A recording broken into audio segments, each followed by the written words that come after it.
যত বেশি ভালো ডিরেক্টরস আসবে তত আসলে আমাদের ইন্ডাস্ট্রির গ্রোথ হবে। ইনসাফ একটা প্রচন্ড প্যাশনেট জার্নি। এটা একটা সত্যি ঘটনা থেকে ইন্সপায়ার্ড হওয়া। এটা একটা কন্টেন্টের সিনেমা। এখানে অ্যাকশন যেমন আছে, এটা ভীষণ স্ট্রং কন্টেন্ট আছে।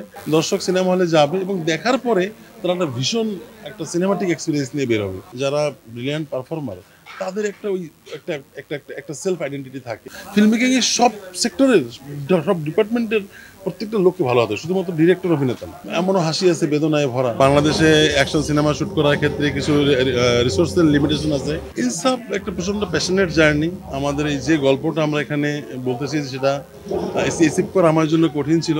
অনেকটা দিন আমাদের শুট করতে হয়েছে এবং বাংলাদেশে অ্যাকশন সিনেমা শুট করার ক্ষেত্রে কিছু রিসোর্সের লিমিটেশন আছে, বাট আমরা সেটা ক্রিয়েটিভলি অ্যাচিভ করার চেষ্টা করেছি।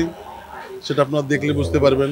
এবং আমাদের সিনেমায় অ্যাকশন আছে বা বারবার অ্যাকশনকে হাইলাইট করা হচ্ছে, কিন্তু অ্যাকচুয়ালি এটা একটা কন্টেন্টের সিনেমা। এখানে অ্যাকশন যেমন আছে, এটা ভীষণ স্ট্রং কন্টেন্ট আছে, একটা গল্পের দর্শন আছে। সো আশা করি সেটা দর্শককে ভালো লাগবে এবং মাস এবং ক্লাস অডিয়েন্স, দুই ধরনের অডিয়েন্স কি এটাকে প্লিজ করবে। এটা একটা সত্যি ঘটনা থেকে ইন্সপায়ার্ড হওয়া, একটা ট্রু ইভেন্ট থেকে ইন্সপায়ার্ড হওয়া এবং তারপরে এটাকে ক্রিয়েটিভলি এটাকে আর কি ফিকশন করা হয়েছে। এক্সাইটমেন্ট থেকেও আমার সবসময় বলি রেসপন্সিবিলিটি, যে এই যে প্রডিউসার এতগুলো টাকা এখানে লগ্নি করলেন, ইনভেস্ট করলেন, এই যে কি বলে একটা চ্যালেঞ্জেস, যে এখানে একটা দায়িত্বের জায়গা থাকে, কারণ তারা তো এটা ভরসা করেছেন ডিরেক্টরের উপরে, যে এই ডিরেক্টরকে এই বাজেটটা দিলে এবং তারা ক্রিয়েটিভলি কোনো ধরনের ইন্টারাপ্ট করেননি। আমার এত এত এত গুণী কাস্ট, আমাদের কিংবদন্তি অভিনেতা মোশাররফ করিম, ডেডিকেটেড অভিনেতা Shariful Raj, Tasnia Farin, very very brilliant actress. So মিশর ওদকার ভাই, তো মিশর ওদকার ভাই তো ফিল্মের ক্ষেত্রে বলা যায় একটা অপরিহার্য নেম। তারপরে আর এক ভীষণ গুণী অভিনেতা ফজলুর রহমান বাবু ভাই। সো এইরকম শিবলু ভাই। সো আরও অনেক সারপ্রাইজেস আছে।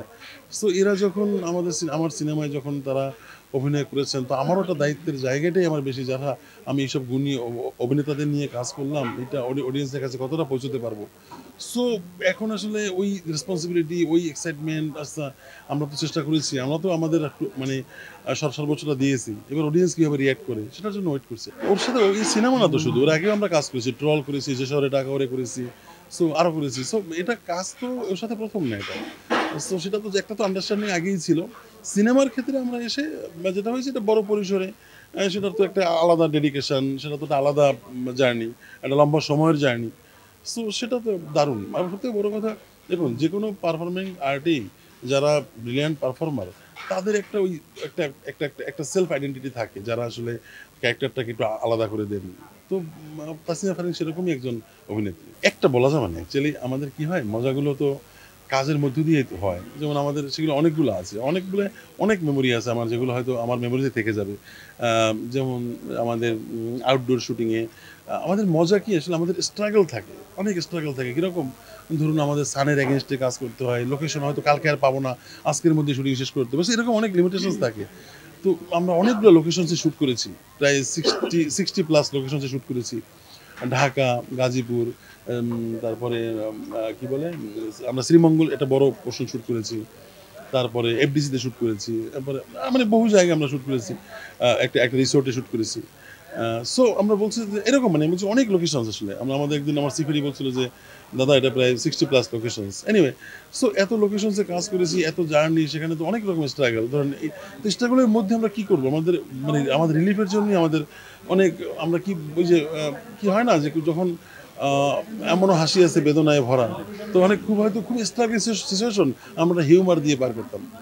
কিন্তু হ্যাঁ, সবাই কোঅপারেটিভ। আমরা কোনোটাকে মানে আমাদের হয়তো ক্রিয়েটিভলি আমাদের ডিফারেন্স ছিল, নানান রকম হয়তো আমাদের লিমিটেশন ছিল, বাট আমরা সেটা কাজটাকে যখন হোয়েনেভার মানে we are in action, we are in work, then আমরা সবাই খুবই ডেডিকেটেড। আমরা জানতাম যে আমাদের যেটা চাই সেটাকে পুল আপ করতে হবে। আমরা অনেক আশাবাদী এবং সবথেকে বড় কথা, আমি বিশ্বাস করি দর্শক সিনেমা হলে যাবে এবং দেখার পরে তারা একটা ভীষণ একটা সিনেমাটিক এক্সপিরিয়েন্স নিয়ে বের হবে। সেটাই আসলে আমাদের আসার জায়গা, প্রত্যাশার জায়গা এইটুকুই। আমরা সাউন্ড ডিজাইনিং বলুন, আমরা কালার গ্রেডিং বলুন, মানে পোস্টের যে কাজ, আমরা ভিএফএক্স, মানে আমরা আমাদের সাধ্যমতো জায়গা থেকে আমরা এটাকে চেষ্টা করেছি পুল আপ করার। বিশেষ করে আমি বলবো, এই সিনেমার সাউন্ড ডিজাইনিং আপনারা আলাদা করে নোটিস করবেন। এই সিনেমার ভিজুয়ালস, আমরা খুবই একটা অন্যরকম ভিজুয়ালস আমরা আপনাদেরকে মানে করার চেষ্টা করছি প্রোভাইড।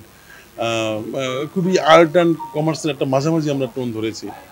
সো হোপসো আপনাদের ভালো লাগবে। এখন তো বাংলাদেশের সিনেমার ক্ষেত্রে একটা আর কি রেনেসাঁ চলছে, একটা পুনর্জাগরণ চলছে। আমাদের ভালো আর্টিস্ট, আমাদের ভালো ডিরেক্টরসরা আসছে, এডুকেটেড ডিরেক্টররা আসছে।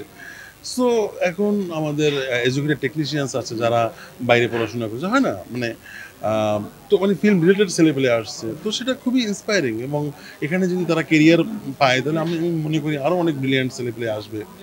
এবং সেটা আসলে আমি মনে করি যে গুড ডিরেক্টরস এর কোনো বিকল্প নেই। Film is a directors medium. So এখানে আসলে আমাদের অনেক কিছু লাগবে কিন্তু আসলে আমাদের গুড ডিরেক্টর লাগবে। যত বেশি ভালো ডিরেক্টরস আসবে তত আসলে আমাদের ইন্ডাস্ট্রির গ্রোথ হবে। আমার যেটা মনে হয় যে আমাদের স্মার্ট প্রডিউসার লাগবে যারা সিনেমাটাকে ভালোবাসেন, বিশ্বাস করেন একটা সিনেমার প্রজেকশনটা কেমন হওয়া উচিত আজকের দিনে দাঁড়িয়ে। এবং আরেকটা ইম্পর্টেন্ট সেটা হচ্ছে যে বললাম আমাদের স্কুলিং লাগবে। যেমন ভালো ডিরেক্টর, ভালো টেকনিশিয়ান, ভালো কালারিস্ট, হ্যাঁ? ভালো এডিটর তৈরি হওয়ার জন্য যদি কোথাও যদি এরকম প্রাতিষ্ঠানিক ব্যবস্থা যদি স্ট্রং থাকে এবং সবথেকে বড় কথা ইন্ডাস্ট্রি যদি ইন্ডাস্ট্রি হিসেবে যদি রান করে, যেখানে মানুষ নিজের কেরিয়ার দেখতে পাবে, যখন এই কেরিয়ারের সোশ্যাল রিকগনিশন থাকবে, তখনই আসলে জিনিসটা অন্য লেভেলে যাবে, নেক্সট লেভেলে যাবে। শুধু আর্টিস্ট না, অ্যাকচুয়ালি এটা একটা কালেকটিভ ওয়ার্ক। মানে ফিল্ম মেকিংয়ের মজাটা কি, আপনাকে সব ডিপার্টমেন্ট ভালো হতে হবে। মানে যে লাইট করতেছে, লাইট গ্যাফারটাকেও মানে লাইটের লোকটাকেও খুব ভালো হতে হবে। আপনি যে মেকআপ করছে তাকে ঠিকঠাক মেকআপ করতে হবে। যে আবার পোস্টে যে সাউন্ড ডিজাইন করছে, যে কালার কারেকশন করছে, আবার ধরুন যে আমাদের ধরেন একটা প্রোডাকশন বয়ও, মানে তাকেও আসলে ক্রিয়েটিভলি মানে থাকতে হবে। মানে তাকেও ক্রিয়েটিভলি মানে ইন এ সেন্স ধরুন একটা সিনের পরে একটা সিনে গেল, প্রোডাকশন বয়কেও জানতে হবে আচ্ছা ঠিক আছে তাহলে যদি ক্যামেরা এখানে থাকে তো ওখান থেকে আমার জলটা পরিষ্কার করতে হবে। মানে ওকেও এতটুকু ক্রিয়েটিভলি ইনভলভ হতে হবে। সো ফিল্ম মেকিংয়ের সব সেক্টরের সব ডিপার্টমেন্টের প্রত্যেকটা লোককে ভালো হতে হবে, শুধুমাত্র ডিরেক্টর অভিনেতা না।